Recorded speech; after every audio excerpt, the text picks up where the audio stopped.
Hello friends, मैं रमन कुमार स्वागत करता हूं आपका अपने यूट्यूब चैनल पर जिसका नाम है रमन HTN क्लासेस।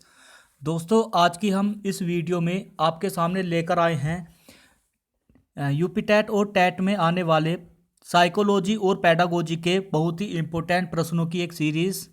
तो दोस्तों, आइए चलते हैं वीडियो की तरफ और देखते हैं हमारा आज का पहला प्रश्न। तो आज का हमारा पहला प्रश्न है कि बच्चे की वृद्धि और विकास के अध्ययन की सबसे अच्छी विधि है। चार ऑप्शन दिए गए हैं। पहला ऑप्शन है मनोविश्लेषणात्मक विधि, दूसरा ऑप्शन है तुलनात्मक विधि, तीसरा ऑप्शन है विकास विधि, चौथा ऑप्शन है सांख्यिकी विधि। तो दोस्तों, बच्चे की वृद्धि और विकास के अध्ययन की सबसे अच्छी विधि होती है विकास विधि। ऑप्शन नंबर सी इसमें करेक्ट हो जाएगा। नेक्स्ट प्रश्न देखते हैं। नेक्स्ट प्रश्न है विज्ञान की सभी शाखाओं को पढ़ाने के लिए किस प्रकार के दृष्टिकोण का पालन किया जाना चाहिए। चार ऑप्शन दिए गए हैं। पहला ऑप्शन है सर्पिल दृष्टिकोण, दूसरा ऑप्शन है एकात्मक दृष्टिकोण, तीसरा ऑप्शन है स्वनिर्देशित दृष्टिकोण, चौथा ऑप्शन है उपरोक्त में से कोई नहीं। तो दोस्तों, विज्ञान की सभी शाखाओं को पढ़ाने के लिए सबसे अच्छा जो दृष्टिकोण होता है वह एकात्मक दृष्टिकोण होता है। ऑप्शन नंबर बी इसमें करेक्ट हो जाएगा। नेक्स्ट प्रश्न देखते हैं। नेक्स्ट प्रश्न है बच्चों में समझ विकसित करने की सबसे अच्छी विधि है।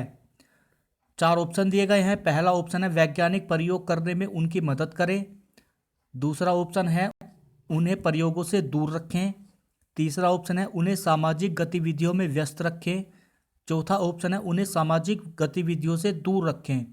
तो दोस्तों, बच्चों में समझ विकसित करने की सबसे अच्छी विधि होती है कि उन्हें वैज्ञानिक प्रयोग करने में उनकी मदद करनी चाहिए। ज़्यादा से ज़्यादा वैज्ञानिक प्रयोग कराने में उनको हेल्प करनी चाहिए। ऑप्शन नंबर ए इसमें करेक्ट हो जाएगा।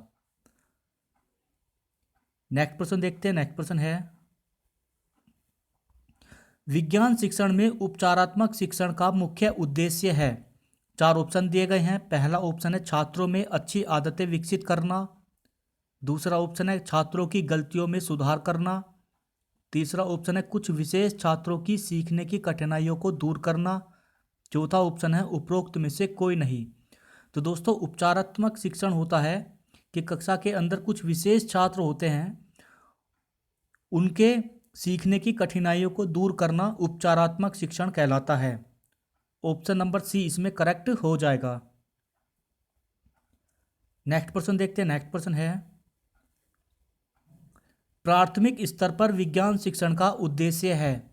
चार ऑप्शन दिए गए हैं। पहला ऑप्शन है ज्ञान समझ अनुप्रयोग, दूसरा ऑप्शन है क्षमता प्रशंसा खाली समय का उपयोग, तीसरा ऑप्शन है कौशल रुचि अभिव्यक्ति, चौथा ऑप्शन है उपरोक्त में से कोई नहीं।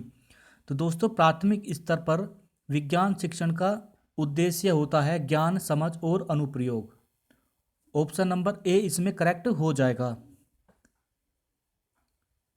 नेक्स्ट प्रश्न देखते हैं। नेक्स्ट प्रश्न है विज्ञान एवं तकनीकी के संदर्भ में निम्नलिखित में से कौन सा कथन सर्वाधिक उपयुक्त है।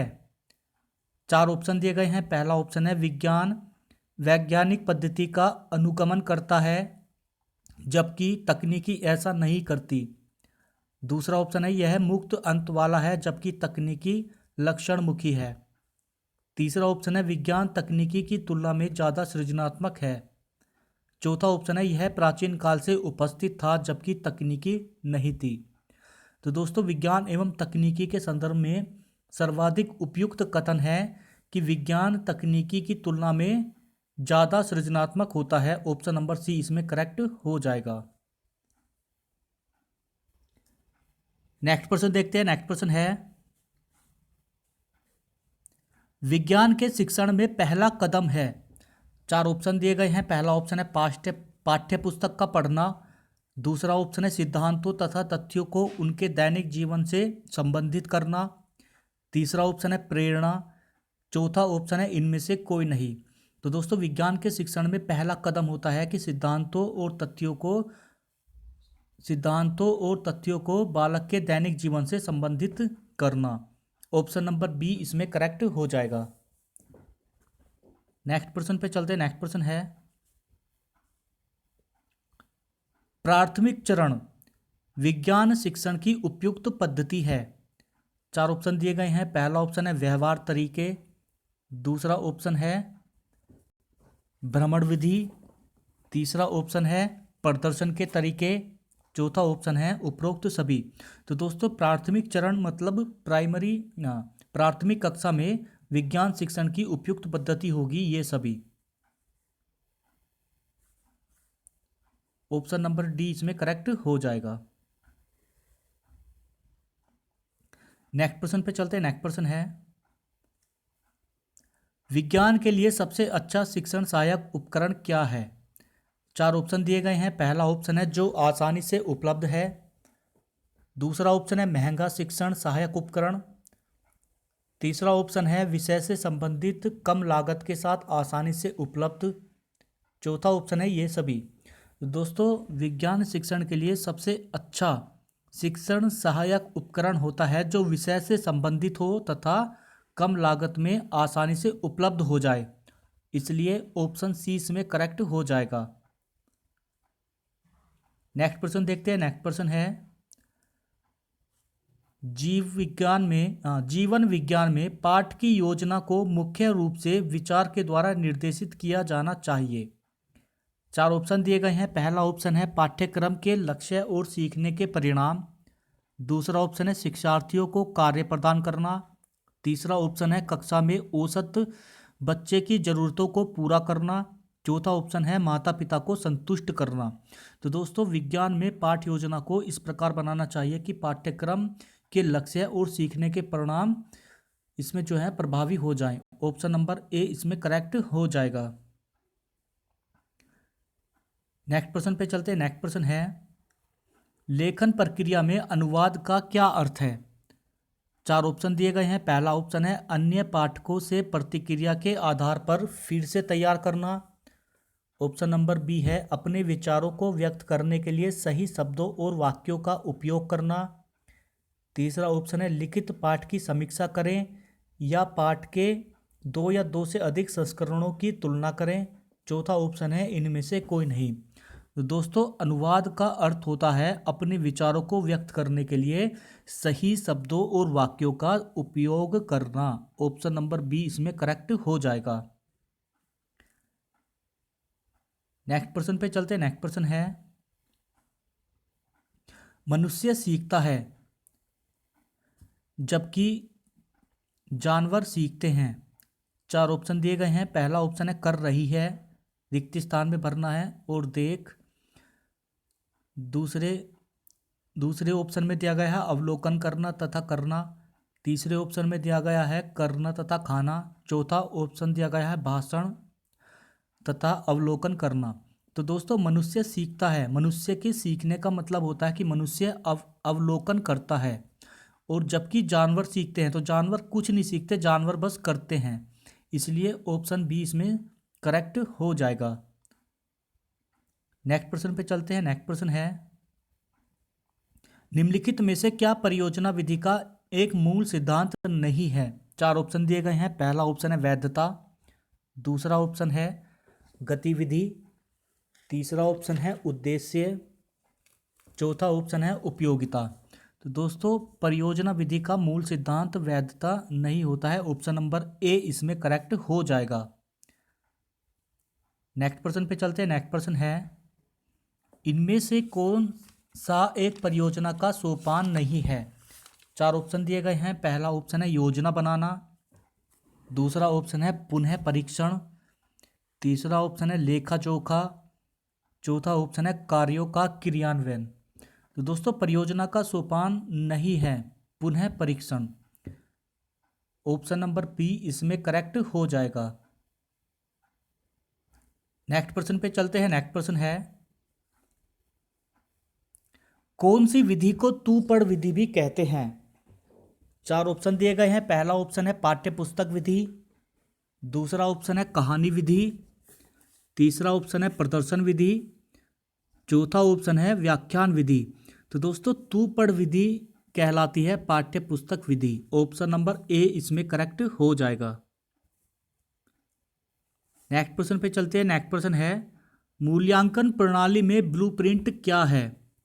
चार ऑप्शन दिए गए हैं। पहला ऑप्शन है नीली छपाई, दूसरा ऑप्शन है आदर्श प्रश्न पत्र, तीसरा ऑप्शन है नीले कागज का उपयोग, चौथा ऑप्शन है आदर्श प्रश्न पत्र की रूपरेखा।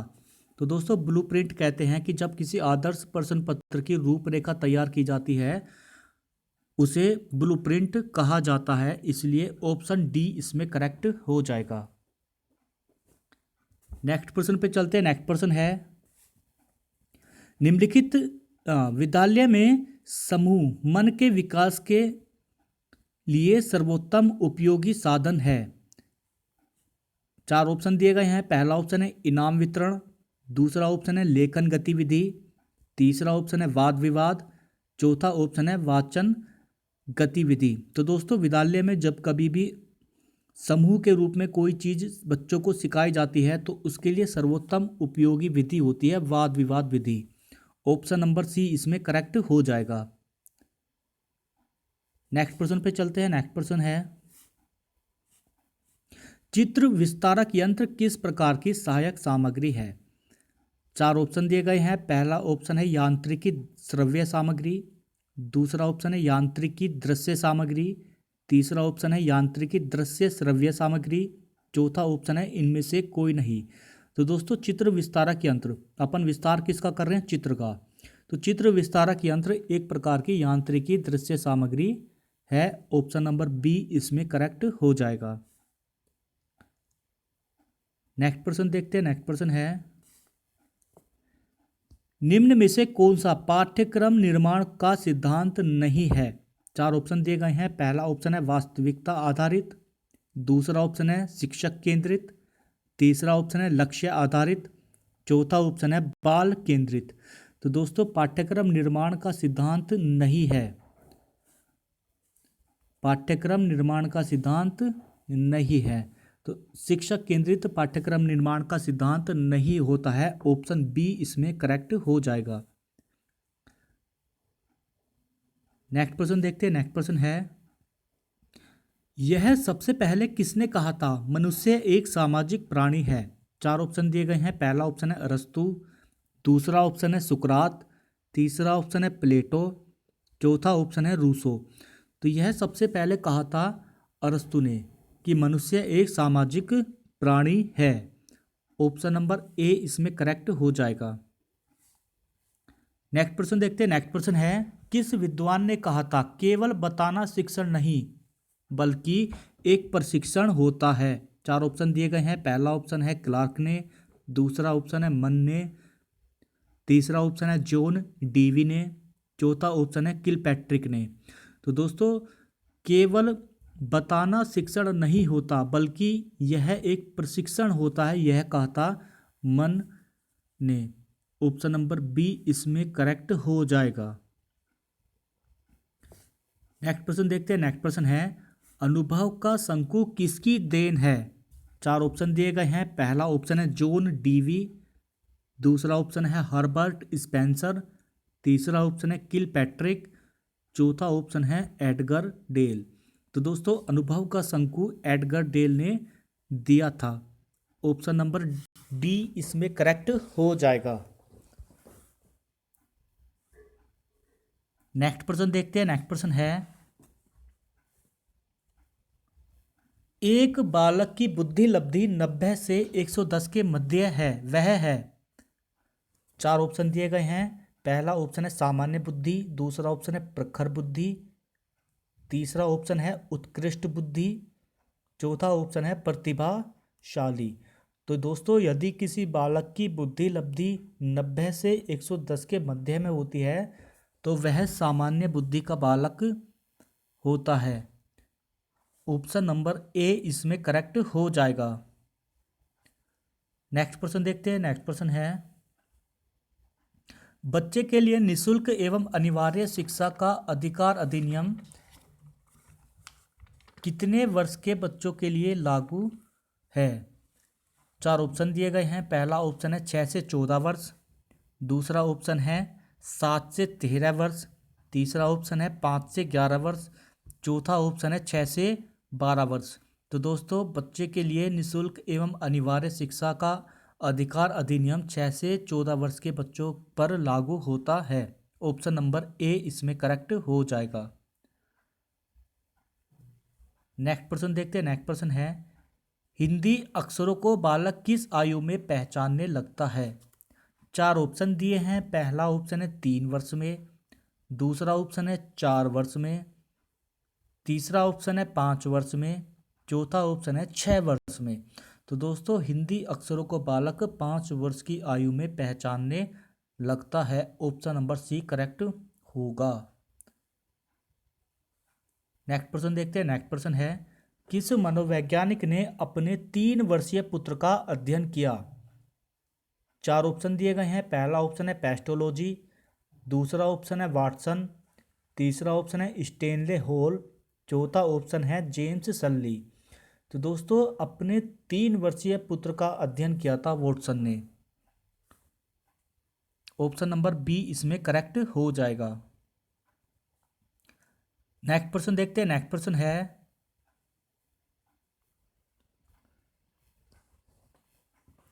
कल्पना जगत में विचरण होता है? 4 ऑप्शन दिए गए हैं। पहला ऑप्शन है शैशवावस्था में, दूसरा ऑप्शन है किशोरावस्था में, तीसरा ऑप्शन है बाल्यावस्था में, चौथा ऑप्शन है शैशवावस्था व किशोरावस्था में। तो दोस्तों शैशवावस्था और किशोरावस्था ये 2 अवस्थाएं हैं जिसमें बालक कल्पना जगत में विचरण करता है। ऑप्शन नंबर डी इसमें करेक्ट होगा। नेक्स्ट प्रश्न पे चलते हैं। नेक्स्ट प्रश्न है, निम्न में से किस घटना की ओर बालक सर्वप्रथम आकर्षित होना प्रारंभ करता है? 4 ऑप्शन दिए गए हैं। पहला ऑप्शन है प्रकाश, दूसरा ऑप्शन है माँ, तीसरा ऑप्शन है ध्वनि, चौथा ऑप्शन है भोजन। तो दोस्तों बालक सर्वप्रथम आकर्षित होता है प्रकाश की ओर। ऑप्शन नंबर ए इसमें करेक्ट होगा।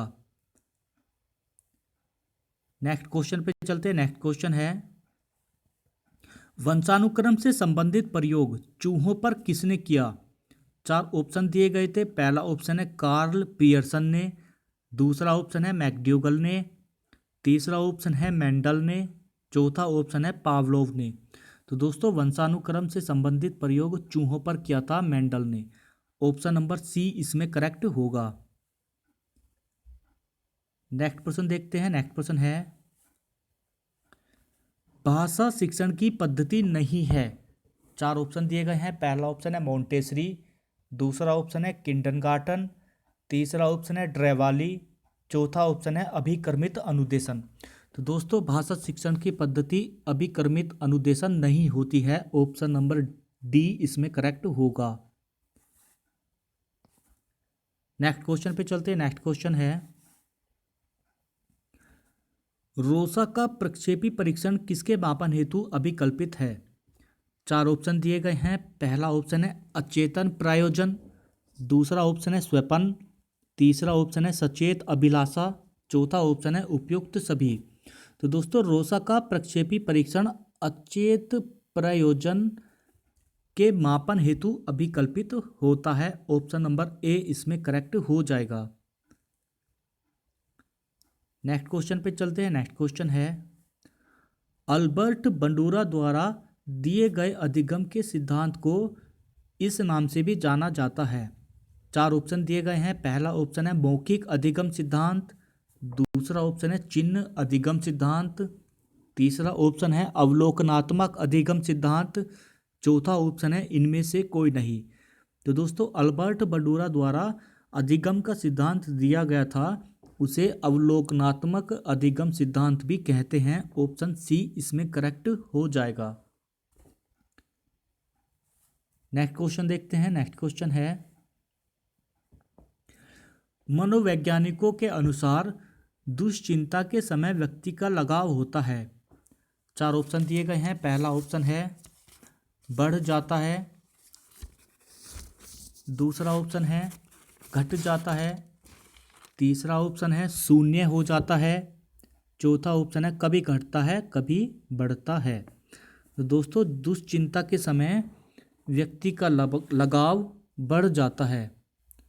ऑप्शन ए इसमें करेक्ट हो जाएगा। नेक्स्ट क्वेश्चन पे चलते हैं। नेक्स्ट क्वेश्चन है, जीन पियाजे ने बालक एवं उसके वातावरण के मध्य चलने वाली परस्पर क्रिया द्वारा निर्मित संतुलन को क्या कहा था? चार ऑप्शन दिए गए हैं। पहला ऑप्शन है अनुकूलन, दूसरा ऑप्शन है स्कीमा, तीसरा ऑप्शन है संरक्षण, चौथा ऑप्शन है अंतःप्रज्ञा। दोस्तों, जीन पियाजे ने बालक एवं उसके वातावरण के मध्य चलने वाली परस्पर क्रिया के द्वारा निर्मित संतुलन को अनुकूलन कहा है। ऑप्शन ए इसमें करेक्ट हो जाएगा। नेक्स्ट क्वेश्चन पे चलते हैं। नेक्स्ट क्वेश्चन है, अगर एक छोटे बच्चे ने अपनी रोटी पानी में गिरा दी है तो दूसरा छोटा बालक उसे रोटी देने के पक्ष में नहीं होगा, लेकिन एक किशोर उस बालक की छोटी आयु को ध्यान में रखकर दूसरी रोटी देने को सहमत हो जाएगा। किशोर का यह व्यवहार है। चार ऑप्शन दिए गए हैं। पहला ऑप्शन है अच्छा व्यवहार, दूसरा ऑप्शन है दयालुता, तीसरा ऑप्शन है नैतिक विकास, चौथा ऑप्शन है करुणा। दोस्तों, दो छोटे बालक होते हैं जिनमें से एक बालक ने अपनी रोटी पानी में गिरा दी तो दूसरा छोटा बालक उसे रोटी देने के पक्ष में नहीं होगा, लेकिन एक ऐसा बालक जो किशोर अवस्था में है उस बालक की छोटी आयु को ध्यान में रखकर उसको रोटी देने को सहमत हो जाता है। तो यह व्यवहार कहलाता है नैतिक विकास। ऑप्शन सी इसमें करेक्ट हो जाएगा। नेक्स्ट प्रश्न पे चलते हैं। नेक्स्ट प्रश्न है, संबंध प्रतिक्रिया सिद्धांत के प्रतिपादक हैं। चार ऑप्शन दिए गए हैं। पहला ऑप्शन है पावलोव, दूसरा ऑप्शन है थोर्नडाइक, तीसरा ऑप्शन है स्किनर, चौथा ऑप्शन है कोहलर।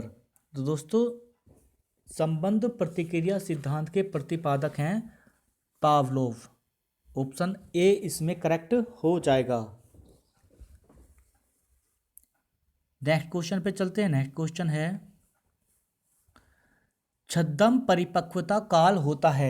चार ऑप्शन दिए गए हैं। पहला ऑप्शन है किशोरावस्था, दूसरा ऑप्शन है शैशवावस्था, तीसरा ऑप्शन है पूर्व बाल्यावस्था, चौथा ऑप्शन है उत्तर बाल्यावस्था। दोस्तों, छद्म परिपक्वता का काल कहते हैं उत्तर बाल्यावस्था को। ऑप्शन डी इसमें करेक्ट हो जाएगा। नेक्स्ट प्रश्न देखते हैं, अधिगम का मुख्य नियम है। चार ऑप्शन दिए गए हैं। पहला ऑप्शन है बहु प्रतिक्रिया का नियम, दूसरा ऑप्शन है तत्परता का नियम, तीसरा ऑप्शन है आंशिक क्रिया का नियम, चौथा ऑप्शन है मनोवृत्ति का नियम। तो दोस्तों, अधिगम का मुख्य नियम होता है तत्परता का नियम। ऑप्शन बी करेक्ट होगा। नेक्स्ट क्वेश्चन पे चलते हैं। नेक्स्ट क्वेश्चन है, किस मनोवैज्ञानिक के अनुसार सीखने का मतलब ज्ञान का निर्माण करना है? चार ऑप्शन दिए गए हैं। पहला ऑप्शन है स्किनर, दूसरा ऑप्शन है थोर्नडाइक, तीसरा ऑप्शन है वाइगोत्स्की, चौथा ऑप्शन है पियाजे। तो दोस्तों, वाइगोत्स्की ने कहा था कि सीखने का मतलब ज्ञान का निर्माण करना है। ऑप्शन नंबर सी इसमें करेक्ट हो जाएगा। नेक्स्ट क्वेश्चन पे चलते हैं। नेक्स्ट क्वेश्चन है, एक शिक्षिका अपने आप से सभी प्रश्नों के उत्तर नहीं लेती है।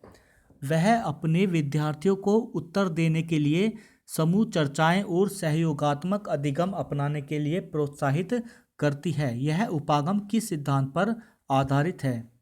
चार ऑप्शन दिए गए हैं। पहला ऑप्शन है अनुदेशात्मक सामग्री के उचित संगठन, दूसरा ऑप्शन है अच्छा उदाहरण प्रस्तुत करना, तीसरा ऑप्शन है सक्रिय भागीदारी का, चौथा ऑप्शन है सीखने की तत्परता।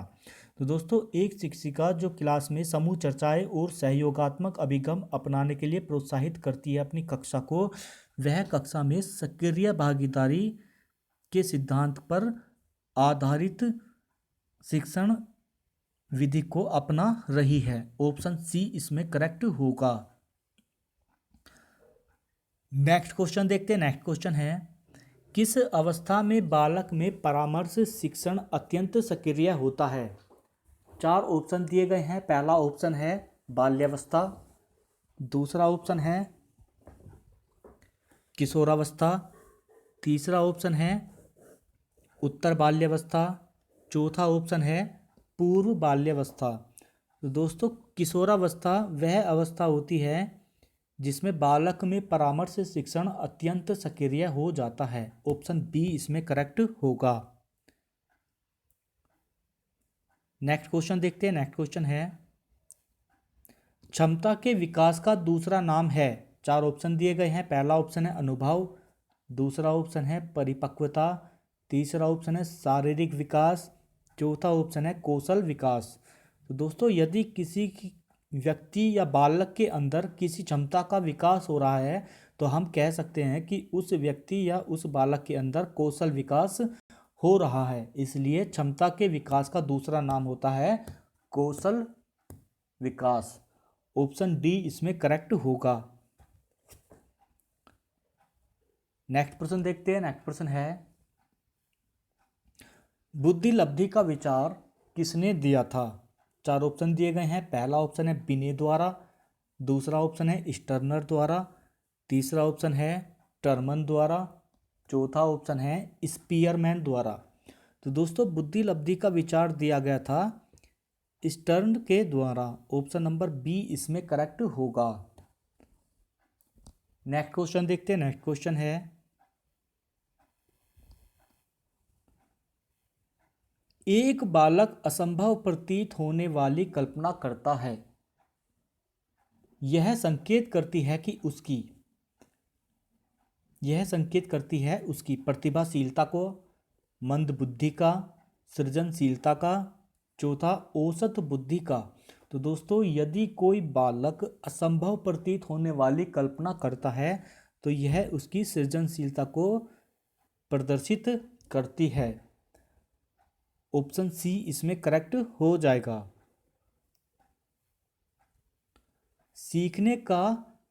सीखने की तत्परता की ओर संकेत करती है। चार ऑप्शन दिए गए हैं। पहला ऑप्शन है शिक्षार्थियों के सामान्य योग्यता स्तर, दूसरा ऑप्शन है सीखने के सांतक रूप में शिक्षार्थियों के वर्तमान संज्ञानात्मक स्तर, तीसरा ऑप्शन है सीखने के कार्य की प्रकृति को संतुष्ट करने, चौथा ऑप्शन है थॉर्नडाइक के तत्परता नियम। दोस्तों सीखने की तत्परता जो है वह सीखने के कार्य की प्रकृति को संतुष्ट करने की ओर संकेत करती है। ऑप्शन सी इसमें करेक्ट हो जाएगा। नेक्स्ट प्रश्न पे चलते हैं। नेक्स्ट प्रश्न है वुडवर्थ के अनुसार सीखना है। चार ऑप्शन दिए गए हैं। पहला ऑप्शन है व्यवहार में परिमार्जन, दूसरा ऑप्शन है नवीन ज्ञान प्राप्त करना, तीसरा ऑप्शन है व्यवहार में परिवर्तन, चौथा ऑप्शन है विकास का प्रक्रम। तो दोस्तों वुडवर्थ के अनुसार सीखना विकास का प्रक्रम होता है। ऑप्शन डी इसमें करेक्ट हो जाएगा। नेक्स्ट क्वेश्चन देखते हैं। नेक्स्ट क्वेश्चन है एक बालक जो पढ़ने में कमजोर है अपनी असफलता का कारण अध्यापक का पक्षपात बताता है। वह निम्न में से किस रक्षा युक्ति का प्रयोग कर रहा है। चार ऑप्शन दिए गए हैं। पहला ऑप्शन है उत्क्रमण रचना, दूसरा ऑप्शन है दमन, तीसरा ऑप्शन है प्रक्षेपण, चौथा ऑप्शन है क्षतिपूर्ति। तो दोस्तों वह बालक जो पढ़ने में कमजोर है और अपनी असफलता का कारण अध्यापक का पक्षपात बताता है वह प्रक्षेपण रक्षा युक्ति का प्रयोग कर रहा है। प्रक्षेपण रक्षा युक्ति में कोई बालक या कोई व्यक्ति अपनी गलती को किसी दूसरे के ऊपर थोपने का प्रयास करता है। ऑप्शन नंबर सी करेक्ट हो जाएगा। नेक्स्ट क्वेश्चन है मनोविज्ञान का मानवतावादी दृष्टिकोण किसने दिया। चार ऑप्शन दिए गए हैं। पहला ऑप्शन है मास्लो ने, दूसरा ऑप्शन है फ्रायड ने, तीसरा ऑप्शन है रोजर्स ने, चौथा ऑप्शन है स्कीनर ने। तो दोस्तों मनोविज्ञान का मानवतावादी दृष्टिकोण दिया था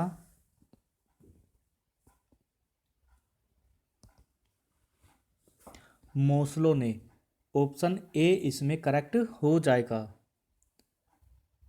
नेक्स्ट क्वेश्चन है यदि सीखी जाने वाली सामग्री की मात्रा अधिक है तो सीखने की कौन सी विधि सबसे अधिक उपयुक्त होगी?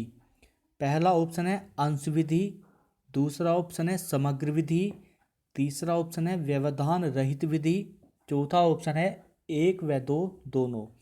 दोस्तों, यदि सीखे जाने वाली सामग्री की मात्रा अधिक है तो समग्र विधि उपयुक्त होगी।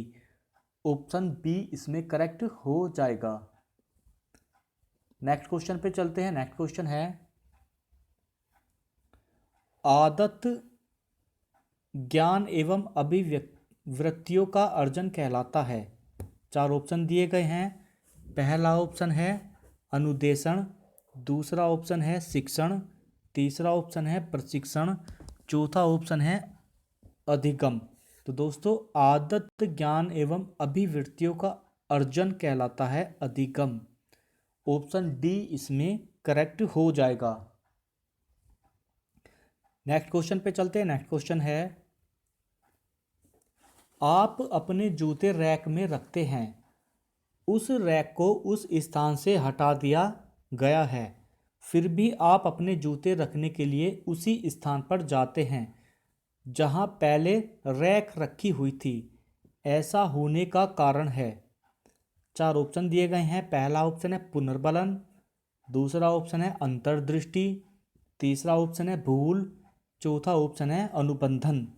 तो दोस्तों, आप अपने जूते रैक में रखते हो और वह रैक उस स्थान से हटा दी गई है, लेकिन फिर भी आप अपने जूते उतारने के लिए उसी स्थान पर जाते हो जहां पहले वह रैक रखी हुई थी।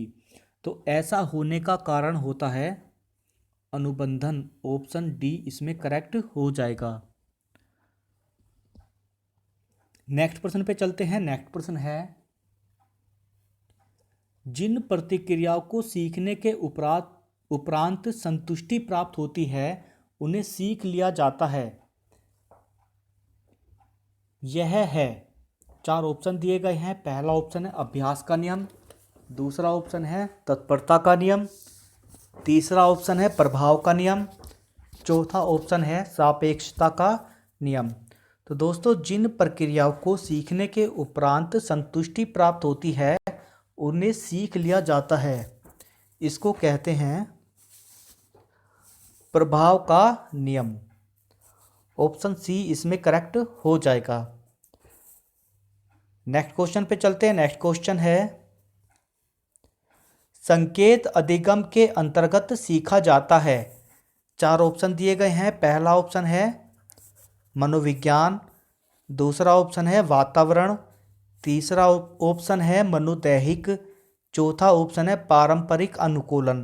तो दोस्तों, संकेत अधिगम के अंतर्गत पारंपरिक अनुकूलन सीखा जाता है। ऑप्शन डी इसमें करेक्ट हो जाएगा।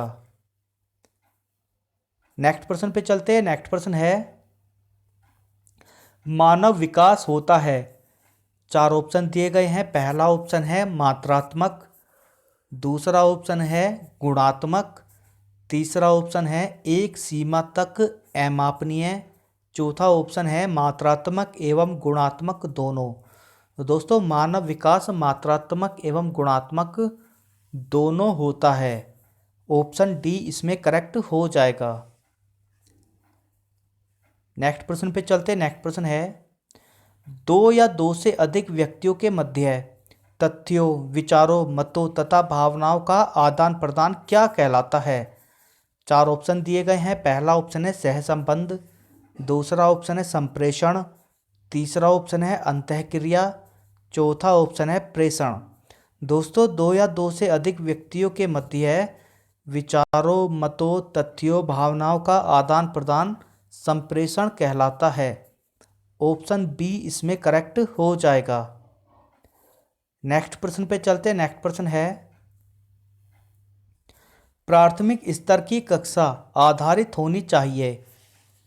चार ऑप्शन दिए गए हैं। पहला ऑप्शन है सैद्धांतिक तत्वों पर, दूसरा ऑप्शन है छात्र सक्रियता पर, तीसरा ऑप्शन है भाषण पर, चौथा ऑप्शन है पाठ्य पुस्तक पर। तो दोस्तों, प्राथमिक स्तर की शिक्षा आधारित होनी चाहिए छात्र सक्रियता पर। ऑप्शन बी इसमें करेक्ट हो जाएगा। नेक्स्ट प्रश्न पे चलते हैं। मैक्ड्यूगल ने व्यक्ति के 14 संवेग माने हैं, उनमें से सबसे महत्वपूर्ण माना जाता है। 4 ऑप्शन दिए गए हैं। पहला ऑप्शन है आत्माभिमान, दूसरा ऑप्शन है भय, तीसरा ऑप्शन है दया, चौथा ऑप्शन है आत्मसम्मान। दोस्तों, मैक्ड्यूगल ने व्यक्ति के 14 संवेग माने हैं, जिनमें से भय को महत्वपूर्ण माना जाता है। ऑप्शन बी इसमें करेक्ट हो जाएगा। नेक्स्ट, वह बालक जिसकी उपलब्धि 6ठी कक्षा तक अच्छी थी, 7वीं कक्षा में उसकी उपलब्धि बहुत कम रहने लगी है, बालक है। 4 ऑप्शन दिए गए हैं। पहला ऑप्शन है मंदबुद्धि, दूसरा ऑप्शन है धीमी गति से सीखने वाला, तीसरा ऑप्शन है शैक्षिक दृष्टि से पिछड़ा, चौथा ऑप्शन है मूढ़। तो दोस्तों, एक बालक जिसकी उपलब्धि 6ठी कक्षा तक अच्छी थी, लेकिन अगली कक्षा में उसकी उपलब्धि बहुत कम रहने लगी, ऐसे बालकों को कहते हैं शैक्षिक दृष्टि से पिछड़ा बालक। ऑप्शन सी इसमें करेक्ट हो जाएगा। नेक्स्ट प्रश्न देखते हैं। नेक्स्ट प्रश्न है, निम्नलिखित में से सीखने के लिए अभिप्रेरित करने का सबसे उपयुक्त तरीका कौन सा है? 4 ऑप्शन दिए गए हैं। पहला ऑप्शन है दंड का लाभ, दूसरा ऑप्शन है पुरस्कार का प्रलोभन, तीसरा ऑप्शन है यह बताना कि प्रकरण बहुत महत्वपूर्ण है, चौथा ऑप्शन है बच्चों के अनुभव से जोड़ना। तो दोस्तों, बालकों को सीखने के लिए अभिप्रेरित करने का सबसे उत्तम तरीका होता है कि उस प्रकरण को बच्चों के अनुभव से जोड़ दिया जाना चाहिए। ऑप्शन डी इसमें करेक्ट हो जाएगा।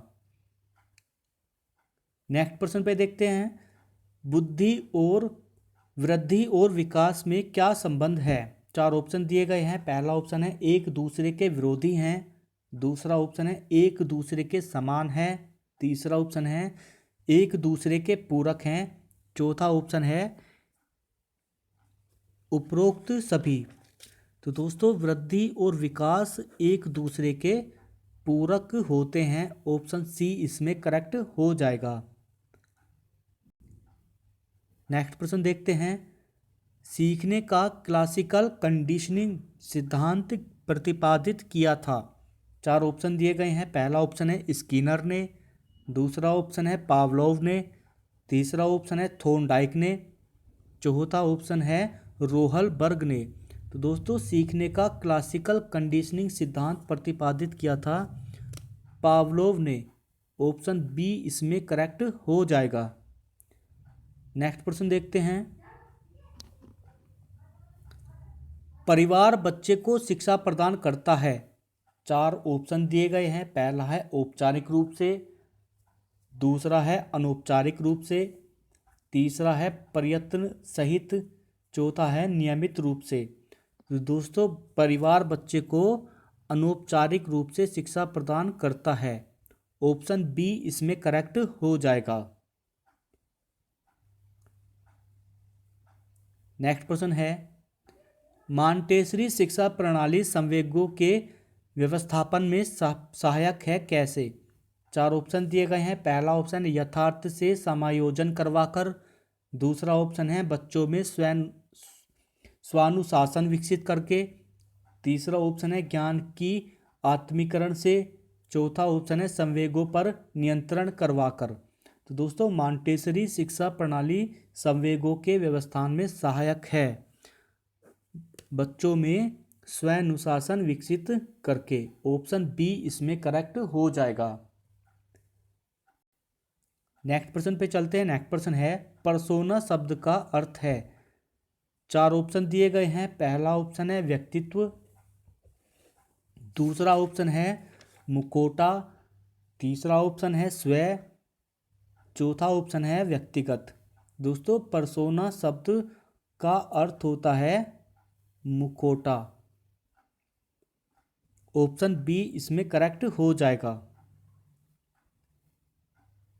टर्मन ने किस आधार पर व्यक्तित्व का वर्गीकरण किया? 4 ऑप्शन दिए गए हैं। पहला ऑप्शन है सामाजिकता, दूसरा ऑप्शन है बुद्धि लब्धि, तीसरा ऑप्शन है शारीरिक बनावट, चौथा ऑप्शन है विचारशीलता। दोस्तों, टर्मन ने व्यक्तित्व का वर्गीकरण बुद्धि लब्धि के आधार पर किया था। ऑप्शन बी इसमें करेक्ट हो जाएगा। नेक्स्ट प्रश्न पर चलते हैं। नेक्स्ट प्रश्न है, किसी कार्य को करने की विशेष क्षमता को कहते हैं? 4 ऑप्शन दिए गए हैं। पहला ऑप्शन है अभिवृत्ति, दूसरा ऑप्शन है अभियोग्यता, तीसरा ऑप्शन है अभिरुचि, चौथा ऑप्शन है अभिधारणा। दोस्तों, किसी कार्य को करने की विशेष क्षमता को अभियोग्यता कहते हैं। ऑप्शन बी इसमें करेक्ट हो जाएगा। नेक्स्ट प्रश्न है, सिखाने के नियम में थॉर्नडाइक ने अधिक महत्व दिया?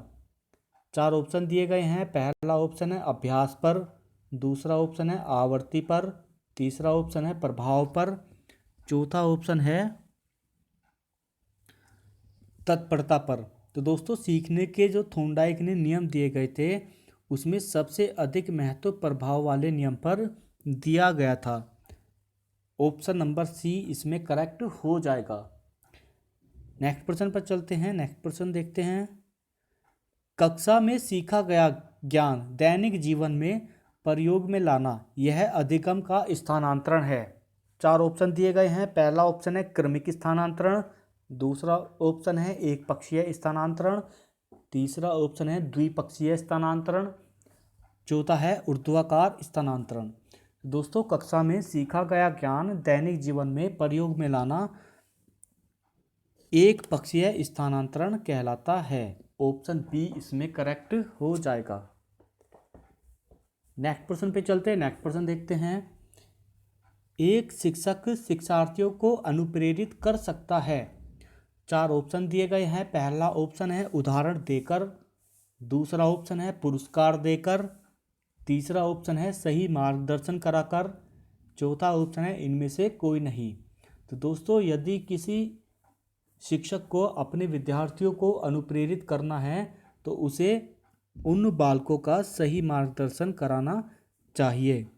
ऑप्शन सी इसमें करेक्ट हो जाएगा।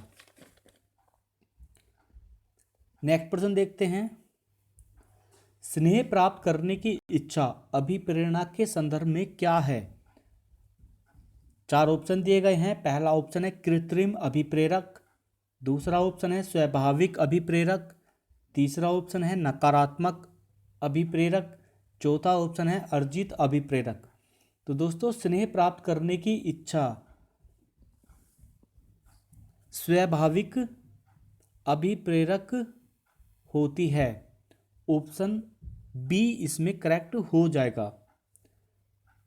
नेक्स्ट प्रश्न पे चलते हैं। नेक्स्ट प्रश्न है, जन्मजात प्रेरक नहीं है। 4 ऑप्शन दिए गए हैं। पहला ऑप्शन है भूख, दूसरा ऑप्शन है प्यास, तीसरा ऑप्शन है आदत, चौथा ऑप्शन है नींद। दोस्तों, इन सब में से आदत जन्मजात प्रेरक नहीं होती। ऑप्शन सी इसमें करेक्ट हो जाएगा। आदत एक अर्जित प्रेरक होती है, याद रखिएगा। नेक्स्ट क्वेश्चन है, अधिगम का मुख्य चालक है। 4 ऑप्शन दिए गए हैं। पहला ऑप्शन है सहपाठी, दूसरा ऑप्शन है ज्ञान, तीसरा ऑप्शन है पुस्तकें, चौथा ऑप्शन है अभिप्रेरणा। दोस्तों, अधिगम का मुख्य चालक अभिप्रेरणा होती है। ऑप्शन डी इसमें करेक्ट हो जाएगा। नेक्स्ट क्वेश्चन पे चलते हैं। नेक्स्ट क्वेश्चन है, कौन सी विधि वैज्ञानिक ढंग से हल पर बल देती है? 4 ऑप्शन दिए गए हैं। पहला ऑप्शन है पर्यवेक्षित अध्ययन, दूसरा ऑप्शन है निरीक्षण, तीसरा ऑप्शन है प्रयोगशाला, चौथा ऑप्शन है समस्या समाधान। तो दोस्तों, समस्या समाधान विधि वैज्ञानिक ढंग से हल पर बल देती है। ऑप्शन डी इसमें करेक्ट हो जाएगा। नेक्स्ट प्रश्न पे चलते हैं। नेक्स्ट प्रश्न है मानसिक शक्तियों का विकास करने वाली पद्धति है। 4 ऑप्शन दिए गए हैं। पहला ऑप्शन है समस्या समाधान, दूसरा ऑप्शन है अवलोकन, तीसरा ऑप्शन है समझीकृत अभिव्यक्ति, चौथा ऑप्शन है योजना।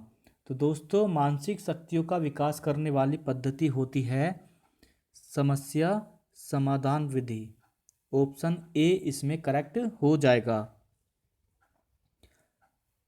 नेक्स्ट प्रश्न है इकाई पद्धति के पद नहीं होता, इनमें से कौन सा इकाई पद्धति का पद नहीं होता है। 4 ऑप्शन दिए गए हैं। पहला ऑप्शन है अनुसंधान, दूसरा ऑप्शन है प्रस्तुतिकरण, तीसरा ऑप्शन है आत्मसाती करना, चौथा ऑप्शन है व्याख्यान। तो इकाई पद्धति का पद व्याख्यान नहीं होता है। ऑप्शन बी इसमें करेक्ट हो जाएगा। नेक्स्ट प्रश्न पे चलते हैं। नेक्स्ट प्रश्न है बच्चों में स्थानिक समाज के विकास के लिए निम्नलिखित में से कौन सी गतिविधि सबसे उपयुक्त है। 4 ऑप्शन दिए गए हैं। पहला ऑप्शन है बोतल का शीर्ष दृश्य खींचना, दूसरा ऑप्शन है मानचित्र पर शहरों का पता लगाना, तीसरा ऑप्शन है चंद्रमा के उदय का समय नहीं, चौथा ऑप्शन है एक संख्या रेखा पर संख्याओं का प्रतिनिधित्व करना। तो दोस्तों बच्चों में स्थानिक समाज के विषय में बोतल का शीर्ष दृश्य खींचने वाली गतिविधि सबसे उपयुक्त होती है। ऑप्शन ए इसमें करेक्ट हो जाएगा। नेक्स्ट प्रश्न पे चलते हैं। नेक्स्ट प्रश्न है राष्ट्रीय पाठचर्या रूपरेखा 2005 के अनुसार विद्यालयों में गणित शिक्षण का संगठन उद्देश्य है। 4 ऑप्शन दिए गए हैं। पहला ऑप्शन है संख्यात्मक कौशल का विकास करना, दूसरा ऑप्शन है बीजगणित पढ़ाना, तीसरा ऑप्शन है परिकलन का मापन पढ़ाना, चौथा ऑप्शन है रैखिक बीजगणित से संबंधित दैनिक जीवन की समस्याओं की शिक्षा। तो दोस्तों राष्ट्रीय पाठचर्या रूपरेखा 2005 के अनुसार विद्यालयों में गणित शिक्षण संगठन का उद्देश्य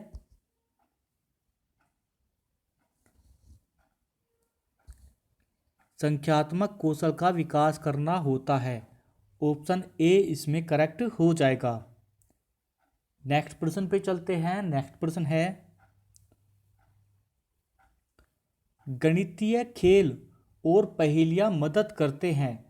4 ऑप्शन दिए गए हैं। पहला ऑप्शन है गणित के प्रति सकारात्मक अभिवृद्धि को विकसित करने में, दूसरा ऑप्शन है समस्या के समाधान के कौशल को प्रोत्साहित करने में, तीसरा ऑप्शन है गणित को आनंददायक बनाने में, चौथा ऑप्शन है गणित और प्रतिदिन के विचारों में संबंध स्थापित करने में।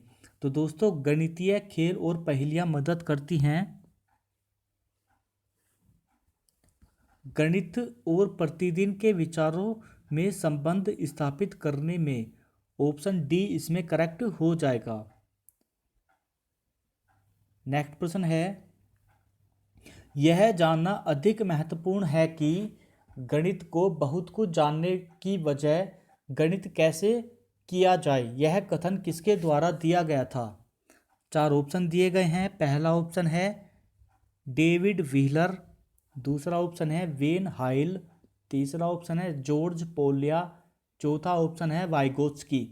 तो यह जानना अधिक महत्वपूर्ण है कि गणित को बहुत कुछ जानने की बजाय गणित कैसे किया जाए, यह कथन दिया गया था डेविड व्हीलर के द्वारा। ऑप्शन ए इसमें करेक्ट हो जाएगा। नेक्स्ट प्रश्न है गणित की एक अच्छी पाठ्य पुस्तक की विशेषता होनी चाहिए। 4 ऑप्शन दिए गए हैं। पहला ऑप्शन है अभ्यास के कई हल किए हों और उदाहरण और कुछ प्रश्न, दूसरा ऑप्शन है अभ्यास के हल किए गए उदाहरण और पर्याप्त प्रश्न, तीसरा ऑप्शन है सभी अभ्यास हल किए गए हों, चौथा ऑप्शन है इनमें से सभी। तो दोस्तों गणित की एक अच्छी पाठ्य पुस्तक की विशेषता होनी चाहिए अभ्यास के हल किए गए उदाहरण और पर्याप्त प्रश्न। ऑप्शन बी इसमें करेक्ट हो जाएगा। नेक्स्ट प्रश्न पे चलते हैं। नेक्स्ट प्रश्न है, गणित सीखने के प्रति शिक्षार्थी की रुचि बनाने का प्रभावी तरीका है। 4 ऑप्शन दिए गए हैं। पहला ऑप्शन है, शिक्षण विषयक शिक्षार्थी अनुभव से संबंधित होना चाहिए। दूसरा ऑप्शन है, शिक्षार्थी द्वारा पूर्व अर्जित ज्ञान को पुनः याद करना। तीसरा ऑप्शन है, अवधारणा के अनुप्रयोग को दैनिक जीवन स्थितियों के साथ संबंधित करना। चौथा ऑप्शन है, उपरोक्त सभी। तो दोस्तों, गणित सीखने के प्रति शिक्षार्थियों की रुचि बनाने का प्रभावी तरीका, उपरोक्त सभी। ऑप्शन डी इसमें करेक्ट हो जाएगा। नेक्स्ट क्वेश्चन पे चलते हैं। नेक्स्ट क्वेश्चन है, निम्नलिखित में से कौन सा सिद्धांत परियोजना विधि का नहीं है। 4 ऑप्शन दिए गए हैं। पहला ऑप्शन है क्रियाशीलता, दूसरा ऑप्शन है वास्तविकता, तीसरा ऑप्शन है मूल्यांकन, चौथा ऑप्शन है उपयोगिता। तो निम्नलिखित में से कौन सा सिद्धांत परियोजना विधि का नहीं है? वह सिद्धांत है मूल्यांकन। ऑप्शन सी इसमें करेक्ट हो जाएगा। नेक्स्ट प्रश्न पे चलते हैं। नेक्स्ट प्रश्न है, जिस विधि से सब पहले नियम तथा बाद में उदाहरण बताए जाते हैं वह है। 4 ऑप्शन दिए गए हैं। पहला ऑप्शन है आगमन विधि, दूसरा ऑप्शन है निगमन विधि, तीसरा ऑप्शन है समस्या समाधान, चौथा ऑप्शन है ह्यूरिस्टिक विधि। तो दोस्तों, जिस विधि में पहले नियम तथा बाद में उदाहरण बताए जाते हैं उस विधि को आगमन विधि कहते हैं। ऑप्शन ए इसमें करेक्ट हो जाएगा। नेक्स्ट प्रश्न पे चलते हैं। नेक्स्ट प्रश्न है,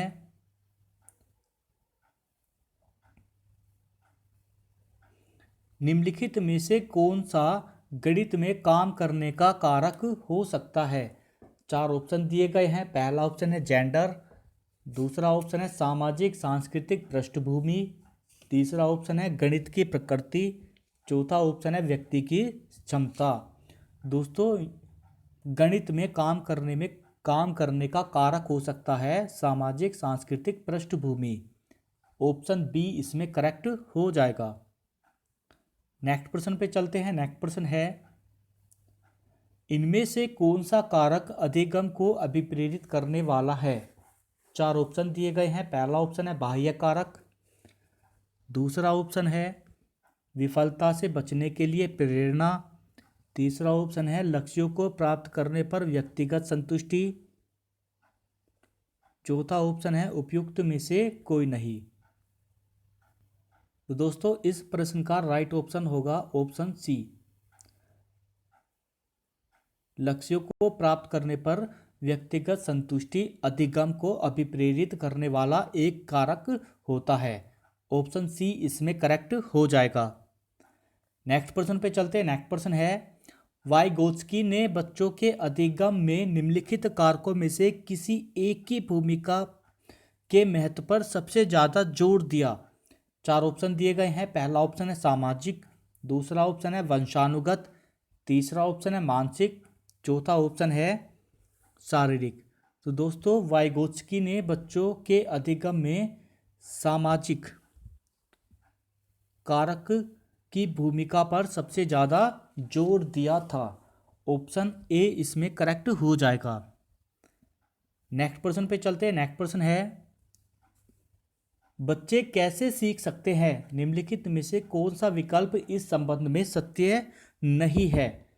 4 ऑप्शन दिए गए हैं। पहला ऑप्शन है बच्चे कई तरीकों से सीख सकते हैं, दूसरा ऑप्शन है बच्चे केवल कक्षा में ही सीख सकते हैं, तीसरा ऑप्शन है बच्चे सीखने के लिए स्वाभाविक रूप से प्रेरित होते हैं, चौथा ऑप्शन है बच्चे तब सीखते हैं जब वे संज्ञानात्मक रूप से तैयार होते हैं। तो दोस्तों, बच्चे कैसे सीखते हैं इस संबंध में असत्य कथन छांटना है। तो दोस्तों, असत्य कथन होगा कि बच्चे केवल कक्षा में ही सीख सकते हैं। ऑप्शन बी करेक्ट हो जाएगा। जबकि ऐसा नहीं होता, कोई भी बालक या कोई भी व्यक्ति कहीं पर कुछ भी सीख सकता है।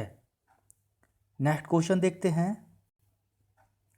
एक विकलांग बच्चा पहली बार विद्यालय आता है तो एक शिक्षक को निम्नलिखित में से क्या करना चाहिए? 4 ऑप्शन दिए गए हैं। पहला ऑप्शन है उसकी विकलांगता के अनुसार उसे एक विशेष स्कूल में भेजना चाहिए। दूसरा ऑप्शन है अन्य छात्रों से उसे दूर रखना चाहिए। तीसरा ऑप्शन है सबसे पहले एक प्रवेश परीक्षा का संचालन करना चाहिए। चौथा ऑप्शन है सहयोगी योजना विकसित करने के लिए बच्चे के अभिभावक के साथ चर्चा करनी चाहिए। तो दोस्तों, जब भी कोई विकलांग बच्चा कक्षा में पहली बार आता है तो एक शिक्षक को सहयोगी योजना विकसित करने के लिए बच्चे के अभिभावक के साथ चर्चा करनी चाहिए। इसलिए ऑप्शन डी इसमें करेक्ट हो जाएगा। नेक्स्ट क्वेश्चन पे चलते हैं। नेक्स्ट क्वेश्चन है अपनी कक्षा में समावेशी माहौल का निर्माण करने के लिए आप किस बात को सबसे अधिक महत्वपूर्ण मानते हैं? 4 ऑप्शन दिए गए हैं। पहला ऑप्शन है विभिन्न प्रकार के दृश्य श्रव्य साधनों का सदैव अनिवार्य प्रयोग। दूसरा ऑप्शन है स्वयं के बोलने की गति को बहुत धीमा रखना। तीसरा ऑप्शन है सभी बच्चों के सभी भाषिक प्रकारों को समान रूप से संपादित करवाना। तीसरा ऑप्शन है विभिन्न प्रकार के दृश्य श्रव्य साधनों का आवश्यकता अनुसार उचित प्रयोग। तो दोस्तों, अपनी कक्षा में समावेशी माहौल तैयार करने के लिए सबसे ज़्यादा बल देना चाहिए कि विभिन्न प्रकार के दृश्य श्रव्य साधनों का आवश्यकता से अनुसार उचित प्रयोग करना चाहिए। ऑप्शन डी इसमें करेक्ट हो जाएगा। नेक्स्ट प्रश्न है सतीश 7वीं कक्षा का विद्यार्थी है। वह निबंध लिखते समय कुंजी या गाइड से रटी हुई भाषा का प्रयोग करता है। इसके कारणों में से सबसे कमजोर कारक हो सकता है। 4 ऑप्शन दिए गए हैं। पहला ऑप्शन है उसकी लिखित भाषा पर पकड़ नहीं है। दूसरा ऑप्शन है उसमें विचार करने का सामर्थ्य नहीं है। तीसरा ऑप्शन है सृजनात्मक लेखन की शिक्षण पद्धति उचित नहीं है। चौथा ऑप्शन है उसकी मौखिक भाषा बेहद कमज़ोर है। तो दोस्तों, सतीश जो कि 7वीं कक्षा का एक विद्यार्थी है, वह निबंध लिखते समय कुंजी या गाइड से रटी हुई भाषा का प्रयोग करता है। तो इसका कारण होगा कि उसकी मौखिक भाषा बेहद कमज़ोर है। ऑप्शन डी इसमें करेक्ट हो जाएगा। नेक्स्ट प्रश्न पे चलते हैं। नेक्स्ट प्रश्न है पियाजे के अनुसार भाषा अन्य संज्ञानात्मक तंत्रों की भांति परिवेश के साथ किस के माध्यम से ही विकसित होती है? 4 ऑप्शन दिए गए हैं। पहला ऑप्शन है अंतःक्रिया। दूसरा ऑप्शन है सामंजस्य। तीसरा ऑप्शन है अलगाव। चौथा ऑप्शन है टकराव। तो दोस्तों, पियाजे के अनुसार भाषा अन्य संज्ञानात्मक तंत्रों की भांति परिवेश के साथ अंतःक्रिया के माध्यम से ही विकसित होती है। ऑप्शन ए इसमें करेक्ट हो जाएगा। नेक्स्ट प्रश्न देखते हैं। नेक्स्ट प्रश्न है वाचन के समय पुस्तक की आंखों से दूरी होनी चाहिए। 4 ऑप्शन दिए गए हैं। पहला ऑप्शन है 10 इंच। दूसरा ऑप्शन है 9 इंच। तीसरा ऑप्शन है 11 इंच। चौथा ऑप्शन है 12 इंच। तो दोस्तों, वाचन के समय पुस्तक की आंखों से दूरी होनी चाहिए 12 इंच। ऑप्शन डी इसमें करेक्ट हो जाएगा।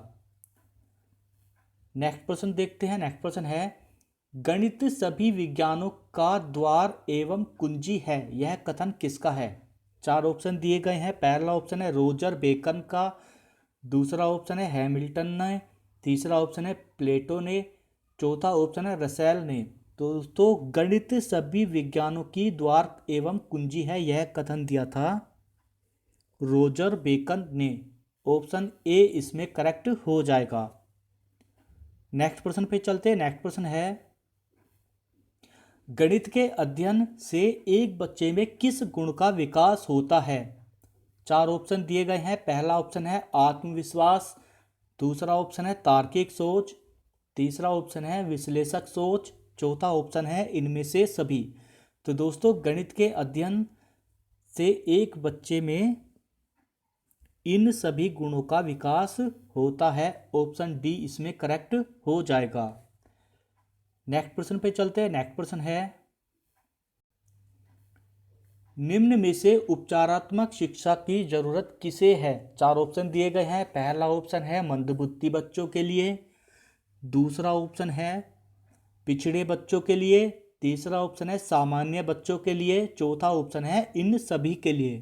तो दोस्तों उपचारात्मक शिक्षा की जरूरत होती है इन सभी को, अर्थात मंदबुद्धि बच्चों को भी, पिछड़े बच्चों को भी और सामान्य बच्चों को भी उपचारात्मक शिक्षा की आवश्यकता होती है। ऑप्शन नंबर डी इसमें करेक्ट हो जाएगा। नेक्स्ट प्रश्न है, छोटी कक्षाओं में गणित विषय में रुचि उत्पन्न करने के लिए पढ़ाने का तरीका होना चाहिए।